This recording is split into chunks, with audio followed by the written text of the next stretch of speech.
అర్థం ఏంటంట? ఎంతవరకు ఆదుకున్నావే. నిజమేనా? నిజమేనా?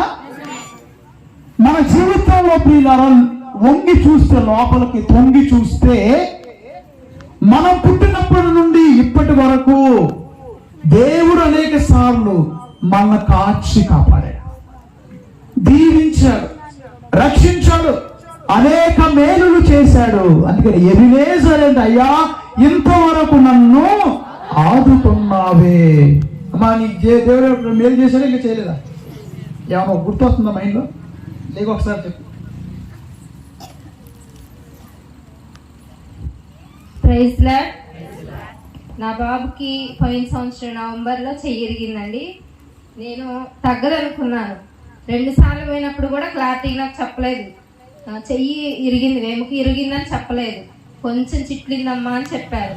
కానీ నేను ఆ దేవుడి మీద భారం వేసి ప్రేయర్ చేసుకున్నాను. ప్రేయర్ ఆయిల్ కూడా రాశాను. నొప్పి వస్తుందమ్మా అని చెప్పాడు లాస్ట్ టైంలో. నాకు ఆ దేవుడు మేలు చేశాడు. నా బాబుకి చెయ్యి మంచిగా కట్టుకుంది. ఆ దేవునికి స్తోత్రం.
పాడుంటారు.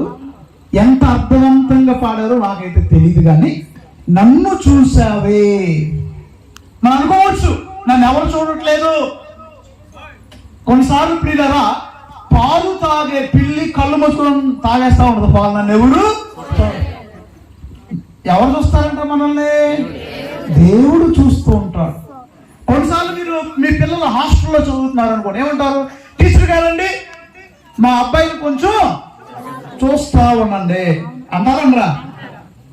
లేకపోతే ఎవరన్నా షాపులో లేకపోతే పక్కకి వెళ్తున్నారు, ఏదో పని ఉండి ఎక్కడికి వెళ్తున్నారు, కొద్దిగా మా షాపుని చూస్తా ఉండండి, లేకపోతే మా గేదెను చూస్తా ఉండండి, లేకపోతే ఇదిగో మా కుక్కను కుక్కను ఎవరు కుక్కే అందరిని చూస్తా ఉంటుంది, చూస్తా ఉండండి, కొద్దిగా కనిపెట్టుకొని ఉండండి. మీ జీవితంలో ఎప్పుడైనా దేవుడు మిమ్మల్ని చూశాడు అని ఏమైనా సాక్ష్యాలు ఏమైనా ఉన్నాయా? నేను చెప్తాను ఒకటి. ఒకసారి మంచులో జర్మనీలో నేను పనిచేసేది జర్మనీ దేశం 10 years మట్టి. ఫస్ట్లో తెలిసేది కాదు, మంచు పడినప్పుడు అంత తెల్లగా అయిపోయేది. దారి ఎక్కడ ఉందో, డ్రైనేజ్ ఎక్కడ ఉందో తెలిసేది కాదు. చాలా ప్రమాదం. ఒకసారి నేను స్టార్టింగ్లో 2016లో ఒకసారి వెళ్తా మంచులో బండి స్కిడ్ అయిపోయి 2 పల్టీలు కొట్టే, చక్రాల పైన ఉండే, బాడీ ఏమో కింద ఉంది. లోపల ఉండిపోయే ఎవరో ఉత్తాస్ పిల్లోడు వాళ్ళ పేరెంట్స్ కలిసి అటు వెళ్తూ ఇది జోజప్ప ఫాదర్ గారి కారు అని వాళ్ళు నా దగ్గరికి వచ్చి ఒక సుత్తి తీసుకున్న అద్దాలు పాల్గొట్టారు. నన్ను లోపల నుండి బయటికి లాగా. ఫస్ట్ యాక్సిడెంట్ అయిపోయినా నేను ఎక్కడో చదివా, కార్ యాక్సిడెంట్ అయితే ముందు ఇంజిన్ కట్ చేయాలి లేకపోతే అది పేలిపోద్దని ఎవరో చెప్పారు. ఇంకోటి ఏమో రేడియో వస్తూ ఉంది, నా పేరే నేను రేడియోలో వినాల్సి వస్తుందని కట్ చేశారు రేడియో కూడా. కాసేపటికి బయటికి లాగారు, హెలికాప్టర్ వచ్చేసింది. ఆ దేశాల్లో ప్రాణం అంటే చాలా విలువ. వెంటనే అక్కడ హెలికాప్టర్ వచ్చింది, అక్కడ కూడా మైక్ పెట్టలేము, హెలికాప్టర్ వచ్చింది, నన్ను బయటికి తీశారు. కానీ ప్రియులారా, ఆ రోజు శనివారం పూజ నుంచి వస్తున్నా, నాకేమవునా కాలు ఎరగల, చెయ్యి ఎరగల. అయినా హాస్పిటల్ తీసుకెళ్లారు, చెకప్లన్నీ చేశారు. మళ్ళీ నేను ఆ రోజు శనివారం సాయంత్రమే 2-3 గంటల్లో వచ్చేసాను. మళ్ళీ ఆదివారం 3 పూజలు చేశాను. నాకు అనిపించింది ఎల్లంటే అయ్యా నువ్వు నన్ను చూశావి. గట్టిగా పట్టినాడు.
దేవుడు కనుక మనం స్వస్థపరచపోతే అన్ని సంవత్సరాల జీవిత యాత్రలో ఎప్పుడూ మనం బకెట్ తనేసేవాళ్ళం.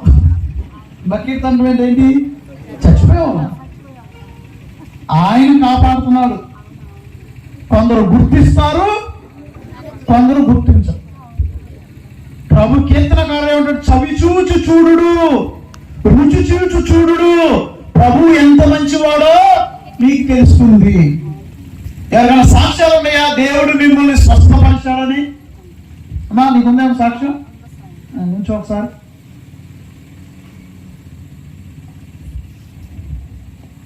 ఎప్పుడు దేవుడు స్వస్థపరిచాడు? నేను రాదా నేను పట్టుకున్నాను సరే ఎవరికి వినపడాలిగా మీరు చెప్పింది మన మైక్లో చెప్పనా ట్రాన్స్లేషన్ సరే నాన్న చెప్పండి. నా జీవితంలో ఎన్నో అభివృద్ధాలు మేళ్ళు గొప్ప కార్యాలు నా జీవితంలో చేసిన నా తండ్రి ఏది ఇచ్చినా కూడా ఆయన రుణం నేను తీర్చుకోలేను నా తండ్రికి. రెండే రెండు మాట చూసారా, ఏమి ఇచ్చినా దేవుని రుణం నేను తీర్చు. గట్టిగా చెప్పడం thank you. Praise the Lord.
Dana